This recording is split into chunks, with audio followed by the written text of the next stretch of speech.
Good morning, everybody. Hope you're well. Just getting set up.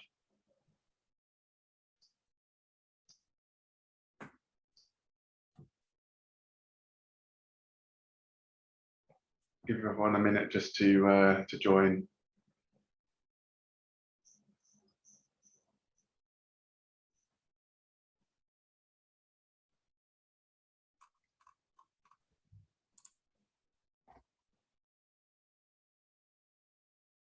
I hope the weather's fine where you are. It's for a change from compared to the last few weeks. It's sunny down here in Devon at the moment. So I hope the weather's good where you are. It's okay. It's okay. Okay, right. Yeah. I think that's the best November weather can be. Have you got frost then where you are, Jake? Or No, just a bit cold, wet, and windy. okay. There's frost down here this morning.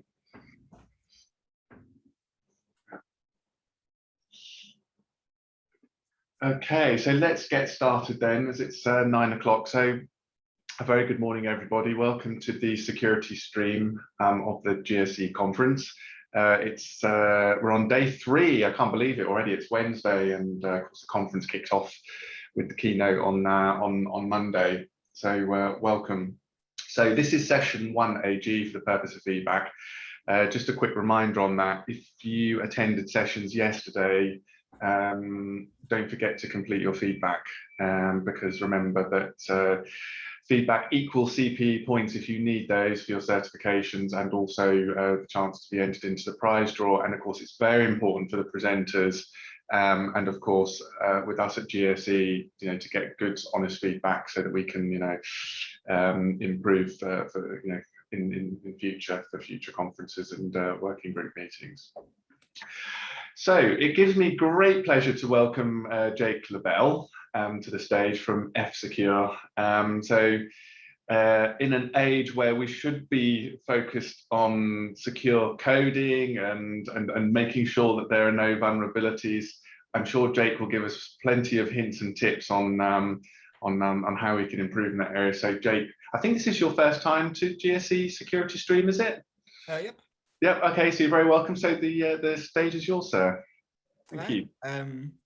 Yeah. So I guess the premise of this talk is just that so some people do not think that mainframes are hackable, and when I say hackable, I mean like there's no software vulnerabilities are either not possible or have been long found, and that it's not possible anymore, and that software vulnerabilities currently, so most security that's done on a mainframe is done through audits and that type of endeavors, and they're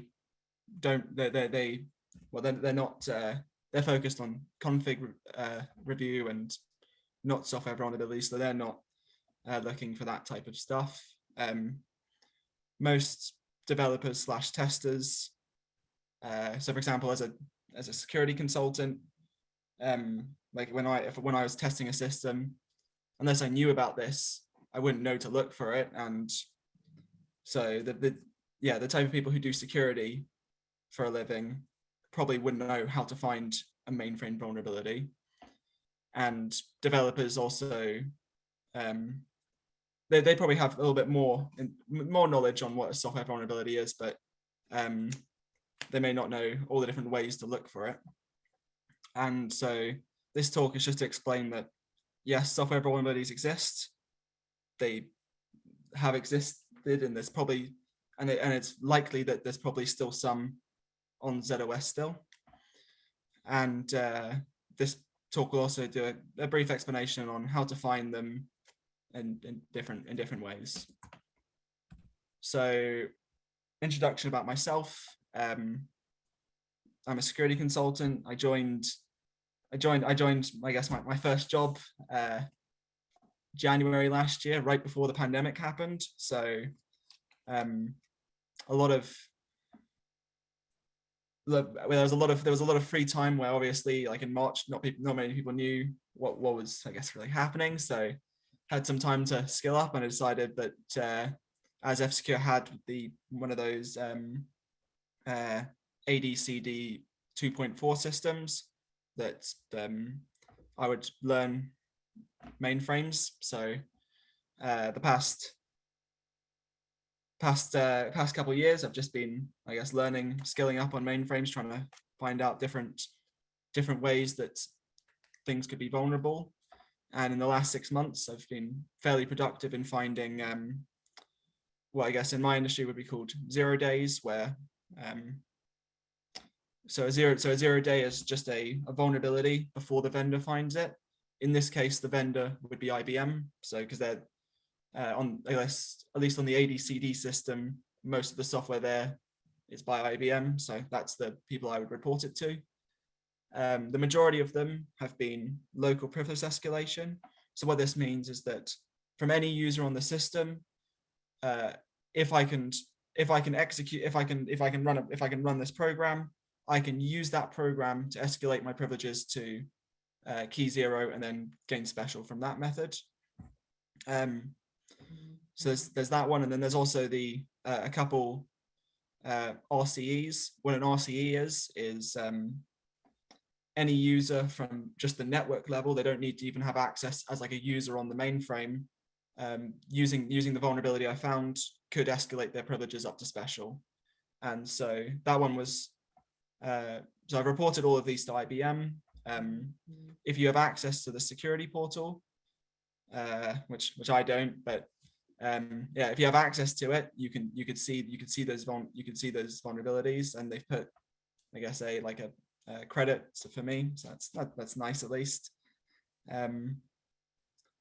And also, so the RCE would be a security rating of a 10, because that's if you're knowledgeable about CVS score, that would be the highest value in every single one. It's a remote one that requires no authentication and has critical impacts on confidentiality, integrity, and availability. And so this is also, I guess, something that might, when people think there's no software vulnerabilities, they might look up on the security. They might look up at, for example, the CVEs, which is like the public source of vulnerabilities, and they'll see nothing there. But that's, I guess, that's an intended. The way IBM manages securities is through the security portal, not through CVEs. So why would an attacker decide to target a mainframe or ZOS? And the reason why is for the people who are here who either manage mainframes or develop on mainframes. This is pretty obvious that why they would target it, because one mainframe handles hundreds of services. So if an attacker was able to get onto a mainframe, then they'd be able to compromise all the transactions, all the data, and also just the type of companies that run mainframes, government/banks. They hold a lot of sensitive data. So if an attacker was able to compromise a mainframe, it would be fairly bad. And there's also this is kind of just like but one of the methods that oftentimes you hear about how attackers will get onto a system is they'll compromise, say, for example, like through phishing one user. So the fact that there's thousands of users on a mainframe, that might be able to increase the attack surface, because if they could just manage to phish one credential from one user, they might be able to access it. But yeah. And then, so saying that, like, it's pretty obvious that if they knew how, they would want to do it. But why don't we hear about mainframe hacks in the news? And this is not in a derogatory way, but ZOS and Z architecture is fairly weird. It's not, for people who are used to Linux, Windows, it's a whole new method, new way of looking at how to do stuff. So yeah, that kind of stops them a little bit. There's also relatively just little public hacking information out there, so you wouldn't just see a random person learn how to hack mainframes. They probably need to be they'd probably need to have some background knowledge. But saying that, when I first started to work this out, I knew nothing about mainframes, and that was just me reading through tons and tons of IBM documentation. So it's, even though there's relatively little hacking information out there, it's not like it's impossible to work out. For example, like, oh, how does language environment work? How did dynamic storage area work? It's not impossible. Also, one of the well, I think this is probably maybe the main reason is that offensive tooling is very limited on a mainframe. So on a Windows/Linux, there's, for example, like IDA, the debugger, is fairly useful for an attacker to try and like decompile the program, work out what's happening, whereas the debuggers on, at least the debuggers I've been using, are a little bit less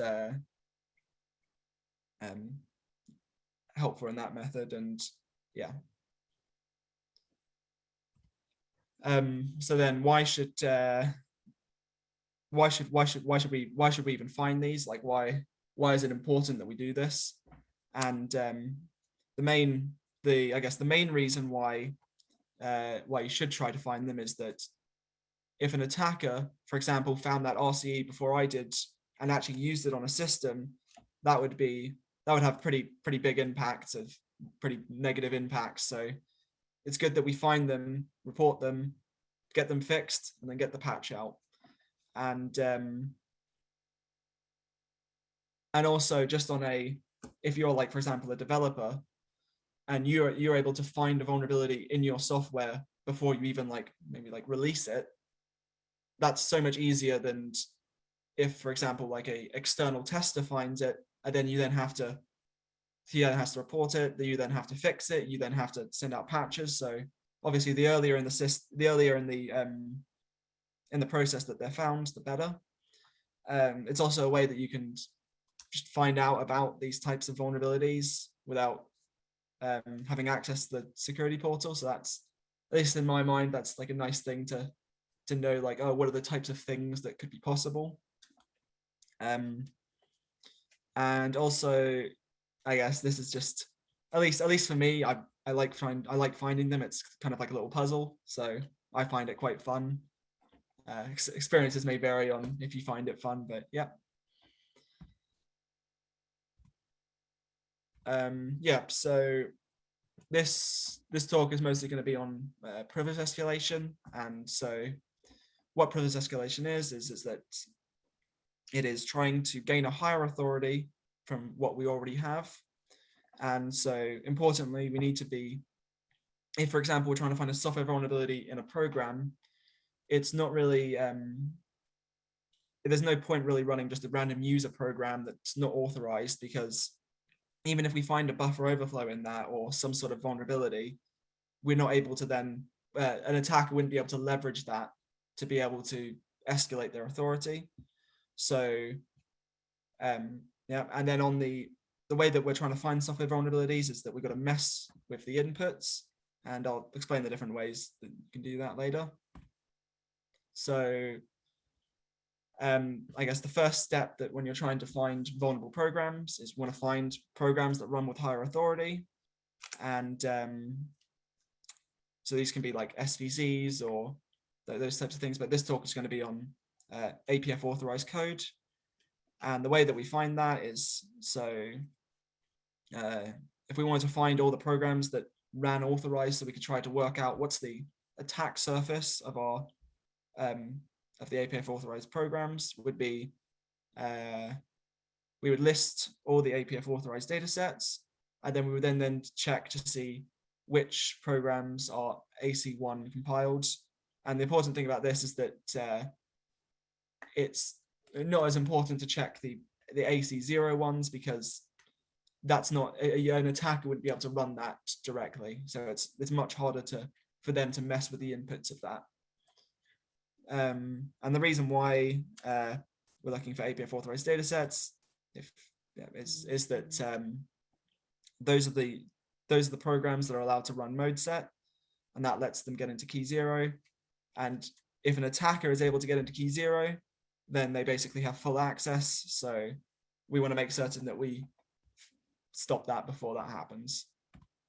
So when we're trying to find vulnerable programs, the first thing we want to do is see, can we find any suspicious behavior which kind of leads us to think, okay, something isn't working exactly correct about this program.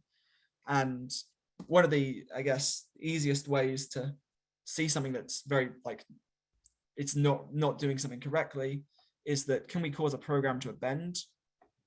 And if we can, is this like an uncontrollable bend, like one that's like a SOC1, SOC4, U483. So SOC1 is when it's trying to run code, it's trying to run an instruction which doesn't actually like translate properly. SOC4 is when we try to grab some memory which we don't have access to, and U483 is when the backchain in the language environment has been mucked up a little bit. And importantly about these ones is that it's not something that the programmer is doing. It's something that the system will do because something's gone wrong, and that's an uncontrollable bend. And then we also want to find out, okay, so the program was able to be caused to a bend, but was it due to some input we provided? So for example, let's say we see that we found that we've got a SOC4 bend, and it's on we've done a SOC4 bend, and then we look at the registers in we look at the registers that, let's say it was a store instruction, and we look at the registers and we see that the first register where we're trying to store the value to is a string that we've put in one of our data sets. Then that would be a huge red flag that, okay, not only have we done an uncontrollable bend, but we're actually the ones able to point. We were actually the ones who caused it. And so the inputs we're trying to muck with are, so for example, the parameter. Maybe it's not meant to take any parameters, and we give it a length 100 parameter, and it picks that up and tries to do something with it. Then that might be a way that we could gain. We can find a software vulnerability. Data sets, and if data sets try, maybe it's only meant to take like 10 records, but if you give it 20, it crashes. There might be something there. It might be that the data set is only meant to be 80 characters long, and we give it 10,000 characters and it crashes. Might be something there. We also want to look at the environment variables. So if it's running anything with any like anything happening in the Unix side, there's often, for example, environment variables. So there might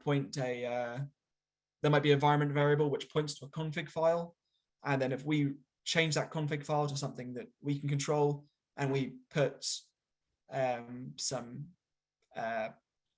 we just put something that's completely random, that's unexpected in that like config file, that could cause the program to crash. That might be able to get something. We also want to see that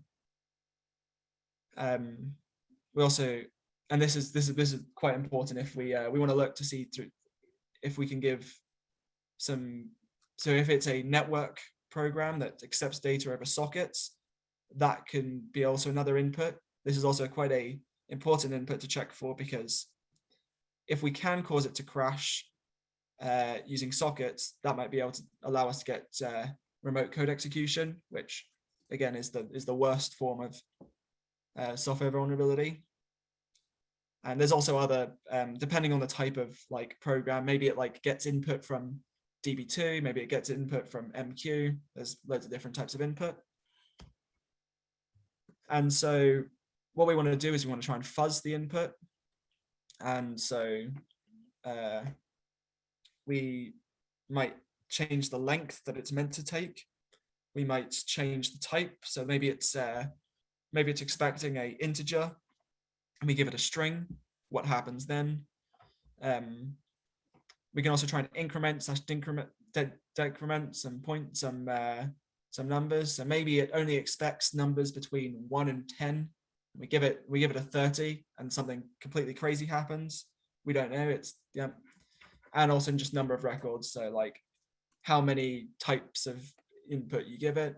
And importantly with this type of stuff, it's not just changing something to something random. It could be that, so let's say in a config file, I don't know, it has, so for example, let's say it takes an input, which is like error message, and then you write the error message, you write error message space some error message, like that let's say that's the type of input. And let's say you change that config file to 10,000 like characters. That might not cause it to crash, but if you change it to say error message then space 10,000 characters, that might cause it to crash. So it's not just changing the length, it's taking the input that it's kind of expecting and mutating a bit. So that's the, and also on this type of mutating thing, as a developer or as someone who uses the software, you have a decent amount of advantage over just a external person, because you know the type of stuff it's expecting. So that might make it easier for you to fuzz that stuff. So I'm just going to use like an example vulnerable program that we're just going to assume that some not very good, that some developer has compiled this program and they've compiled it into an APF authorized library and it's AC1. This program obviously doesn't need to be, but it's just a example of what type of, how you would find a vulnerable program. So and if you're curious about why it would be vulnerable, it's a buffer overflow where we've said in memory that we want 150 characters in our buffer, and then we run gets, and gets will just keep reading in from the standard input until it's done. So if we give it a standard input of 1,000 characters, the program will do something unexpected because So the first thing we want to try and do is we crash the program, and we run that in JCL. We pass it in the sysin data set, and so like for example on a system you might find that you've got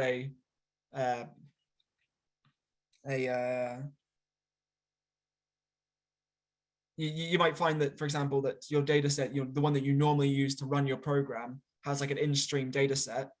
Try seeing if you pass it a 32,000 LRECL data set and putting input in there.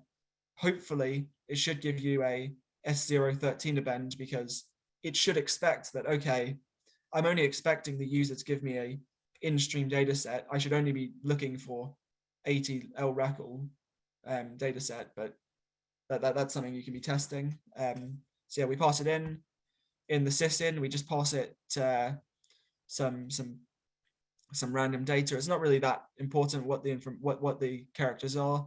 It's kind of helpful if you put on the end of your the end of your sysin when you're testing this something else. So for example, Kale in this case, so it doesn't really matter, but the important thing is it helps us when we're trying to look for,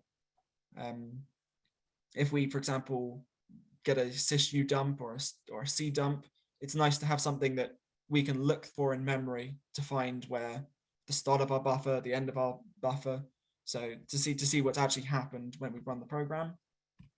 And so we run the program and the gets comes in, and we see that register 13 is now Kale, D2, C1, D3, C5.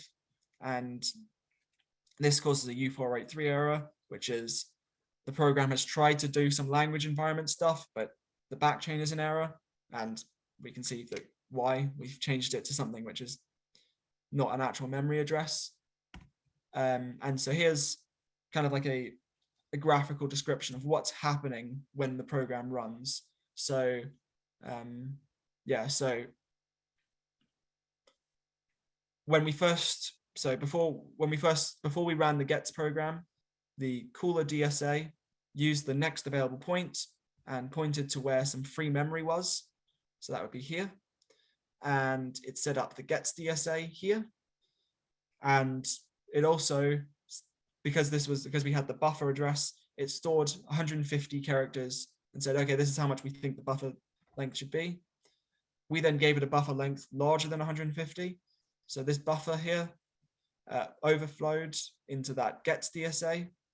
And the important part about this is that this part here, this bit that's now kale, is the previous DSA, which when the program function finishes, what it tries to do is it tries to load back. It tries to load that DSA that it came from. However, we've overwritten that pointer, and it tries to load from kale. Kale isn't a real memory address. The program crashes. Okay, so we can cause so an attacker could cause a program to crash his own program. What does that matter? And what matters about this is that it's an APF authorized program. So what we can try to do is we can try to get code execution. Code execution is basically we just tell the program what it's meant to run. And the important part about this is that it's not just because it's code execution, it doesn't need to be in key 0. As long as we're in key 8, we can just run mode set if we get code execution. So that's why this is such a, I guess, a troublesome problem. So the way that there's multiple methods you could use, but this is just kind of the easiest method that I thought was okay, yeah, whatever. So we point the previous DSA towards our buffer. We make a fake DSA in that buffer. So when it tries to load it back, it can actually do it, but we have control of that. And one thing it tries to do when it loads that fake DSA is it loads register 14. We now have control of register 14. And so we can just put whatever we want into that. We'll point it towards our buffer. And then we can also just put whatever shellcode we're trying to run. The most easiest shellcode that there is just flip that special bit that's in our ACI. And if we can do that, then we'll then the job will run off. The job will run with special privileges. So I'll show this graphically. Yeah. So instead of overriding it with kill, we've overridden it with a pointer to the start of our buffer. So we've pointed it here, and it's now here. And so this is where like our fake DSA is. And part of that is the return address. And we just point it here. And that's, so when the program actually runs, it will run the shellcode we put in the buffer. And that shellcode, because it's authorized, we can run mode set, we can get into key 0, and we can do, once you're in key 0, it's basically anything. And so that's how I guess that type of exploit works. So who should be trying to find these types of vulnerabilities? So I guess on the first people who should hopefully be picking it up would be the developers. So obviously you have your secure coding type of methods where you try to avoid that from ever coming about. But then you can also do a kind of like some sort of some simple fuzzing yourself where, okay, we know the input it's taking is this. Let's just try and do some random other inputs that we know a user wouldn't do, but we want to make certain that this couldn't lead to a vulnerability. So that's something that they could do. So there's also, you can have some sort of automated scanning. This type of automated scanning is done for SVCs, and the only problem with APF is that obviously parameters can come from many different inputs, or inputs can come from many different areas. So it makes it slightly more difficult to automated scan APF authorized programs and SVCs, and also just on a just kind of like a higher level, it's kind of that even with like the best automated scanning that's happening, so I think many of if any of you are familiar with Linux and sudo, that software has been scanned, fuzzed, tested by so many different people, yet like a year ago, there was a local privilege escalation vulnerability in sudo. So even though, so automated scanners are important, it's still, yeah, so it should be like a large different types of techniques to look at stuff. Assistprog could also, you might notice that when you gave some input to something, or when you ran something at sock forward or sock one, that should probably be reported, because it's, especially if it's APF authorized, and maybe you can report it to them that, okay, why is this happening? And also some external testers have the ability to test this type of vulnerability, but I would just have to say that not many know about, not many external, just general security companies know about how to find APF authorized vulnerabilities. Yeah. So these are all the type of vulnerabilities. So let's say we don't fix these vulnerabilities. What are the type of mitigations that could be done? So Aki check. This just means that if someone flips the Aki bit, it will give you a warning. I think Henry showed a little clip of that. But the thing about Aki check is that it will not stop there because if someone's able to get key 0, there are different ways of getting around Aki check. But importantly, they require a lot more shell code. So for example, if you only have the ability to write maybe 50 bytes of shell code and Aki check is in place, then it may not be bypassable. So that's the benefit of Aki check, is that it means that all shell code, if it wants to bypass it, would have to do some extra things. And when combined with ASLR,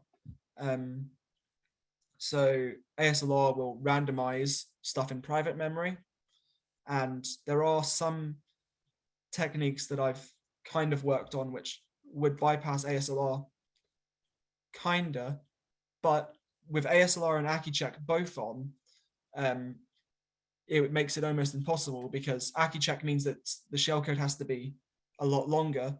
ASLR means that you can only really run smaller shellcode. So like with them both on, it's an incredibly good mitigation. And so for example, that RCE 10 would have almost zero impact, at least from my current knowledge, because I wouldn't even be able to bypass those two things. So, and there's also just you can also reduce the attack surface. So a lot of programs that will run, they'll say something like, this program can only be run from a started task. And if your program should only be run from a started task, you should be checking, is this run from a started task? Because then basically only operators would be able to run it, and only they'll be able to be the ones who can escalate their privileges through an LPE. And also, just generally, like if someone's watching the syslog and they see like a SOC 4 error or a SOC 1 error, especially in an APF authorized program, that should raise an alarm. And if this alarm is raised quick enough, then yeah, you'd be able to stop before an attack would be able to do anything. So I guess the conclusion, of this talk is that at the moment there's not really many people who are looking at APF authorized vulnerabilities. Yeah, there's a lot of work done on SVCs, which is a good thing because they can lead to vulnerabilities, but also these should be looked at a little bit more. Also considering the fact that they protect some of the most important data. These type of things need to be looked at, especially because we can't really rely on the fact that an attacker won't be able to work this out, because I worked it out and I didn't have any, I guess, background knowledge on it. So that would be, yeah. And that, yeah, so I found these types of vulnerabilities, but importantly, these types of vulnerabilities that I've been able to find and report to IBM, and IBM has fixed them, I've only been able to test them in IBM stuff because that's the only software I've had access to. So could there be vulnerabilities in other vendor software? Probably, likely, but unless it's probably best that, even though you may not like that, we have to fix a vulnerability, it's better that than the attacker finding it and then using it. So and then also, as a side note, I have heard the terms buffer overflows can't happen on a mainframe sometimes, and I think that's maybe just like a difference in like terminology. Storage overlays and buffer overflows are the same thing, just yeah. So that's just the last point. And yeah, I think that's it from me. Thank you, Jake. I think you've got some questions in the chat, if you want to have a quick look at those, from a person called Hi. Hey, hi, whoever you are. Trying to open Zoom. That's okay. Do you want me to read them out to you? Yeah, if you can, yeah. Okay, so first question from Hi is, for the socket input, is that establishing a socket connection into open ports for that program and sending data over to cause an event? Yep, that without say it's a server running on server running, and you can pass it some data, and that can cause that might cause an event. Yeah. Okay. And the mystery hi is Patrick Loftus. So hi, Patrick, welcome. Long time no speak, hope you're well. And then the next question that Patrick asked is, would it be true to say that most programs you discover vulnerabilities with are non-IBM, i.e. SVC or homegrown programs? If so, are they the ones you would target first? So this is kind of the thing which I've only been able to have access to, is that on a standard pen test, which is like a penetration test for security consultancy, we often don't get access to test random binaries, because if you wanted to test the binary, there is a chance, if it's APF authorized, that it could, for example, crash a mainframe. Like one of the findings that I did find to IBM is one that, so you weren't able to get code execution, but if you gave it some certain values, it would just crash and you would require an IPL of the entire mainframe. And so for me, it's not that I've been doing, the only ones I've been able to find vulnerabilities in is IBM related ones, because those are the only ones I've really been allowed to properly test on, because I can just test in that the ADCD 2.4 environment, and if I break my own system, that's okay. If I broke someone else's system, it's less okay. Yes, very good, very good. And Henry says less okay. Lenny pops a question in the chat. He says, are you working with the integrity team at Poughkeepsie? So yeah, I am. Well, I'm not working with them, but I find vulnerabilities. I send an email over to the security team at Poughkeepsie, and I say, hey, I found one. Here's a report on like how I found it. What's an example of like an example like this would normally. I send them a like the Aki flipping one and say, because like that's a good proof of concept of, okay, this shows that I can. And so yeah, so I send them that, and then couple months, like a month or two later, they'll release a fix on the security portal. Okay, very good. By the way, folks, any questions, do feel free to pop them in the chat. We can also unmute your line as well if you wanted to talk with Jake directly to ask your question. That's not a problem.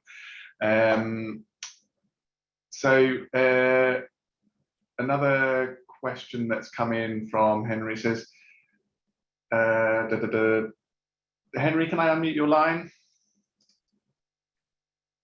Let me just find you. Oh, yeah, that's okay. Thanks, Jamie. No, the question, and not only for Jake, but also the fellow attendees here, the fixes that are pushed out to security portal are obviously stating, you know, their CVSS score and the general area the issue is fixed in.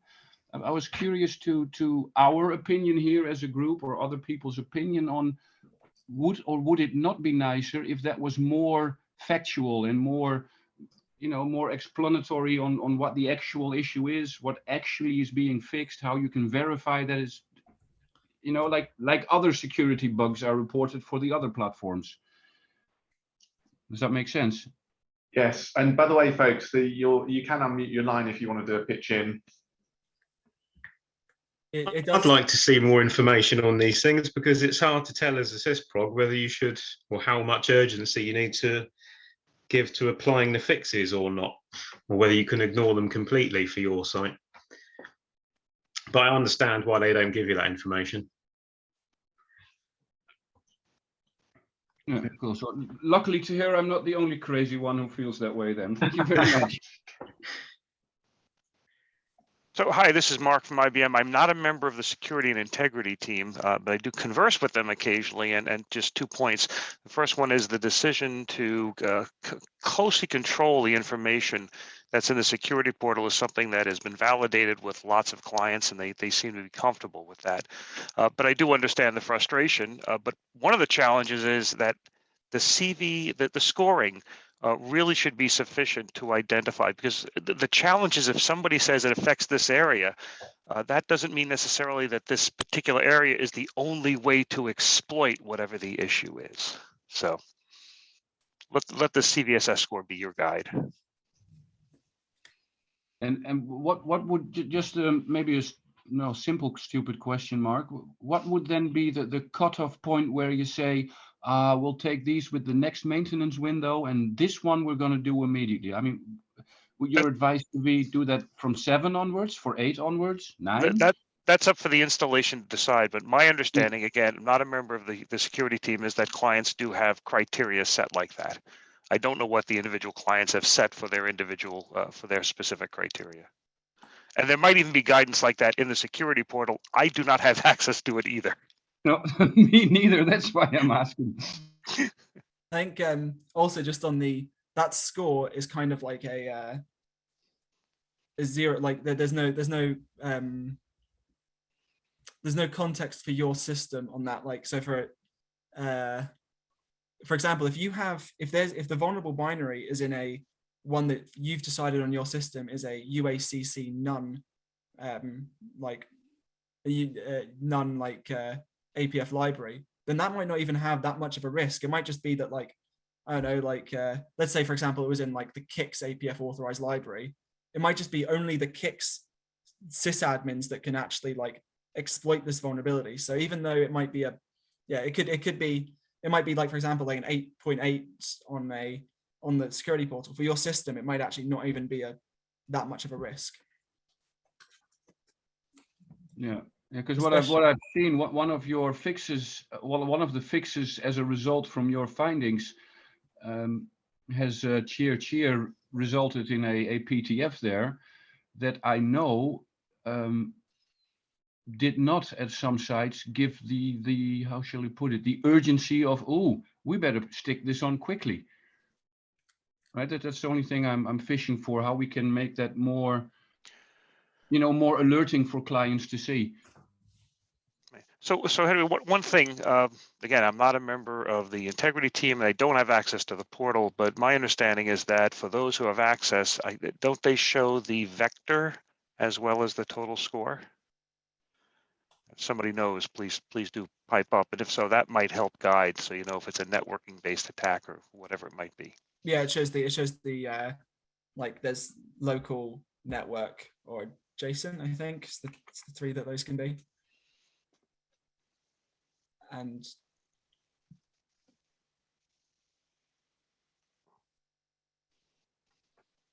Jake, you've gone quiet. oh yeah, but the not the audio again. Yeah, or you can just have the fun that I like to do and actually just find a load of them yourself, and then you get to find out about how they work. So Yeah. that's the other method. Yeah. One thing, a question I've got for you is around, I've heard you talk a lot about APF and throughout your lecture, and it strikes me as that the sort of the origin, not the origin, but to prevent some of these issues occurring is to really lock down your APF authorized libraries. Would you agree? So definitely, like UACC none should be like the default that you like because that should be the default for how you it's only like, for example, like if you need to have, there's obviously some libraries which most users or all users have to have read access to. Mm-hmm. But if you can like reduce the attack surface, so one random user, like what will they actually have access to, which is why like making that, okay, we know that this program should only really be run as like a started task. So just add that check in the program, and then so now not only is it okay, I have to look for the APF authorized libraries that I actually have read access to. It's okay, which one of these can I actually even run, that type of stuff. Yeah, and Lenny, yes, I do. I know you disagree with me, and I was about to sort of go on to say about like the sort of secondary step here is around the, as I sort of said right at the beginning of this, is around secure, and validating code, and but we don't seem to do that. It's just this, I think, this default position of let's just put it in and trust it, and I think that has to change. And I think in light of, we hear a lot about this term zero trust, and that to me is like about validating what you actually, allow into your system, whether it's users, code, whatever it happens to be. It's that I think we've got to that, place now where, we have to be like that. We just can't allow things, to sort of run, whether it's, like I said, users or code, whatever, whatever the entity is. It's about validating before we allow it sort of into the system. Yeah, any more questions or comments? Like I said, feel free, we've got 10 minutes left, so feel free to unmute your line if you want to add any comments. One of the things I will go back to about APF authorized libraries is, and I'd be interested to get people's feedback from this, is of all the audits that I've done, and I know this comes up in a lot of our lectures around lock. I mean, Brian, he went, and I'm going to use this so delicately, he went off on one yesterday about, the top vulnerability that they find is, APF authorized libraries are, exposed. And maybe my knowledge is out of date, I don't know, but whenever I've done an audit, I always, when I look at APF authorized libraries, I ask the client about the number of like people that are involved in software maintenance, like system programmers, and then compare that to the number of people that have got update access to APF authorized libraries. And the ratio is huge. So it's like, say, for example, you've got 10 systems programmers. Why have you got 500 people with update access to, APF authorized libraries? I still don't get that, and I welcome feedback on that, because I think it's all part of, what falls into what Jake was talking about. Yeah, I guess the only difference with my type of stuff is that like, so that I'd fall more on like under a config error, because that's like over permissiveness of APF authorized, whereas this is more like software vulnerability. So Yeah. it's not just, yeah, it's something that because it's the type of thing that even with the best, like the most well configured system, Yeah. one software vulnerability that's Can that's put in there. it all. Yeah, yeah, Yeah. that's kind of the, yeah. Yeah. Yeah. I think a lot of it is about security resource, and you know, people spending so much time with administration and things like that, they don't have the time to. This is actually something I just wrote. So one thing that's kind of one thing that I was thinking of that would be quite useful. I don't. It's a slightly.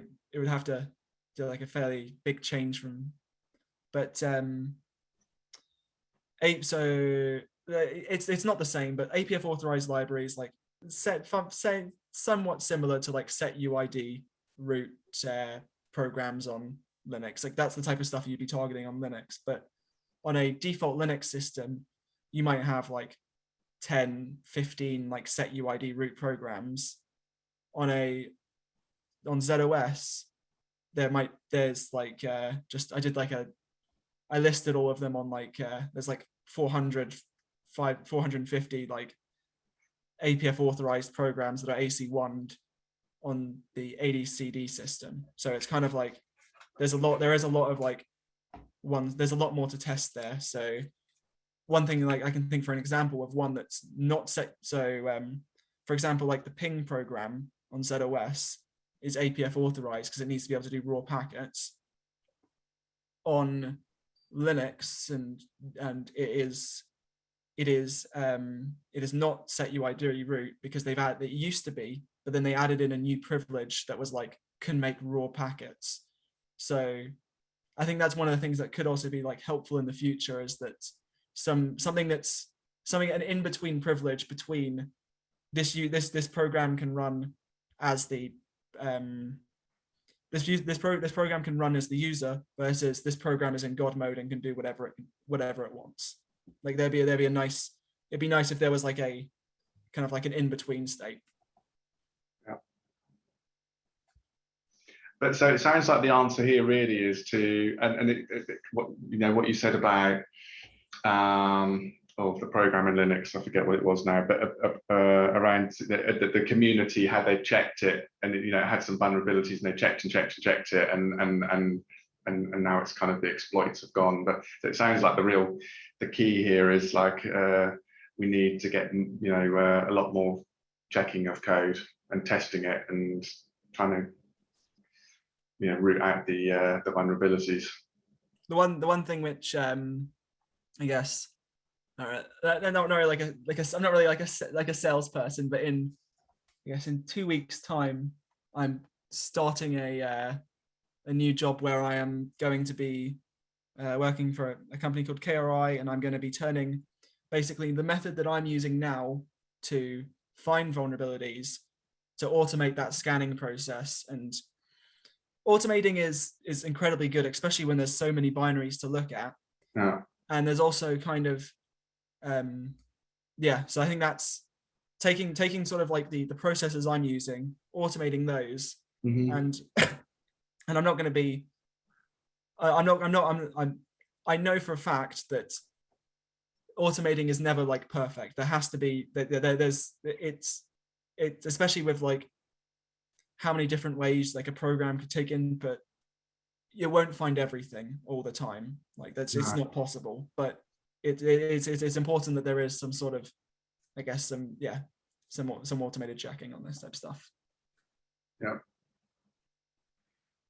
Okay, lots of comments and things. Any other questions for Jake? And Lenny asked the question, when you said KRI, is that key resources? Yep. Yeah. And Henry says, deep bow to your research and reporting, Jake. Hooray for Jake, yes. Can I ask you, I know it's really rude to ask someone their age, but you look very young. And I'm almost like very proud of you for, your story from where you started from, you sort of like no knowledge of the mainframe to now coming to present this to us. It's an achievement you should be proud of, I would say. Yes. Yeah, so I'm 24. So. Oh, wow. You see, never let anybody say, when anybody says to you that the mainframe is a world of, dare I say, 40 plus, 50 plus, this proves that absolutely is not. So congratulations to you, Jake, and welcome to the mainframe community. Yeah, it's like, especially like this type of like, because a lot of the stuff that I've been doing is mostly like on my free time, because it wasn't really there wasn't a job to do this type of thing. So it was kind of like, if I didn't like it, I probably wouldn't have kept looking. So yeah. Oh, okay. How did you find out about the mainframe then, Jake? So the company that I'm currently working at does some like, so F-Secure does a couple of like consulting type jobs, and they work on mainframes. But yeah, so it's not normally this type of software vulnerability stuff, but it is like like security jobs on the mainframe. And so I got told I got told that the jobs were available on this, and they said, "Do you want to try and skill up on this?" And yeah, so I just started reading some IBM documentation, and yeah.